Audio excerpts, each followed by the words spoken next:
क्या होगा अगर एक देश की पूरी अर्थव्यवस्था बार बार उधार के सहारे चल रही हो और हर कुछ महीनों में उसे नई ऑक्सीजन की जरूरत पड़े। आज कहानी है पाकिस्तान की, जहां हालात इतने नाजुक हो चुके हैं कि बिना बाहरी मदद के सिस्टम लड़खड़ा सकता था। लेकिन अब एक नई डील सामने आई है इंटरनेशनल मॉनेटरी फंड यानी IMF के साथ। सवाल ये है कि क्या ये लोन पाकिस्तान को बचाएगा या फिर उसे और गहरे आर्थिक संकट में धकेल देगा। दरअसल पिछले कुछ सालों में पाकिस्तान की आर्थिक हालात लगातार बिगड़ती गई है। महंगाई ने आम लोगों की कमर तोड़ दी। खाने पीने की चीजों से लेकर पेट्रोल, डीजल, बिजली और गैस तक सब कुछ महंगा हो चुका है।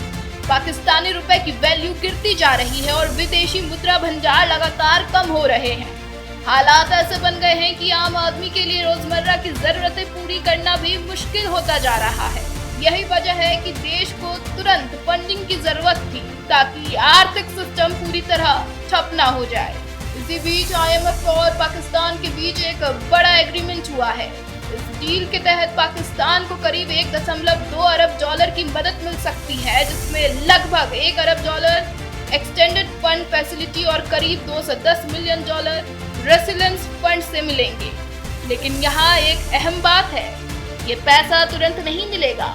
इसके लिए IMF बोर्ड की मंजूरी जरूरी है और साथ ही पाकिस्तान को कई सख्त शर्तों का पालन भी करना होगा। अब बात करते हैं उन शर्तों की जो इस पूरी कहानी को और गंभीर बना देती है। IMF ने साफ कर दिया कि पाकिस्तान को अपनी आर्थिक नीतियों में कड़े बदलाव करने होंगे।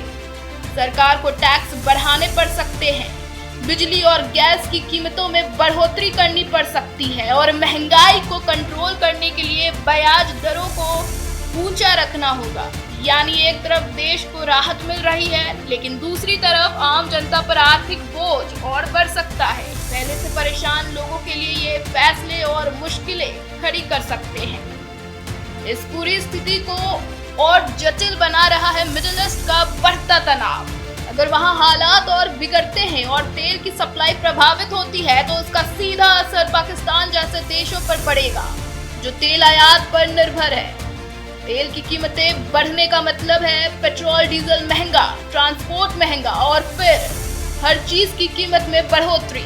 यानी IMF का लोन मिलने के बावजूद बाहरी परिस्थितियां पाकिस्तान की मुश्किलें बढ़ा सकती हैं। तो वहीं अगर इतिहास पर नजर डालें तो पाकिस्तान कई बार IMF के पास जा चुका है।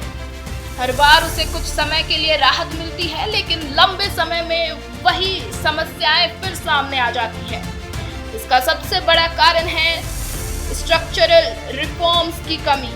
जब तक देश अपनी आर्थिक नीतियों, टैक्स सिस्टम और इंडस्ट्री को मजबूत नहीं करता, तब तक ये कर्ज का सिलसिला चलता रहेगा। अंत में सबसे बड़ा सवाल यही है कि क्या ये नया IMF लोन पाकिस्तान को स्थिरता देगा या ये सिर्फ एक अस्थायी राहत है।